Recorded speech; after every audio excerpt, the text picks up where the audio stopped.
Hello guys, তো ঘুঙুর dance academy সবাই মিলে চলে যাচ্ছি আমরা দুর্গাপুর একটা কম্পিটিশনে। তো অনেকগুলো টিম যাচ্ছিলাম আমরা, সবাই মিলে খুব মজা করে আমরা যাচ্ছিলাম। দেখো, তো টিম ভাগ ছিল অনেকগুলোই আমাদের, তো আমরা সবাই মজা করতে করতে যাচ্ছিলাম। অনেকে রেডি হয়েই এসেছিল, কারণ সেখানে টাইম পাওয়া যাবে না বলে।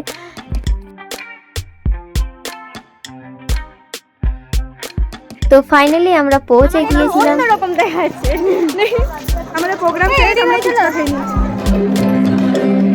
আমাদের প্রোগ্রাম হয়ে যাওয়ার পর আমরা ওয়েট করছিলাম রেজাল্ট জানার জন্য। তো এখানে দেখো, গানের সাথে আমরাও একটু ডান্স করে নিচ্ছিলাম বসে বসে। তো ফাইনালি আমাদের টিম ফার্স্ট পজিশন নিয়ে আমরা বাড়ি ফিরেছি। দেখতেই পাচ্ছি আমাদের হাতে সমস্ত মেমেন্টোগুলো। তো আমরা খুব আনন্দ করে বাড়ি ফিরলাম।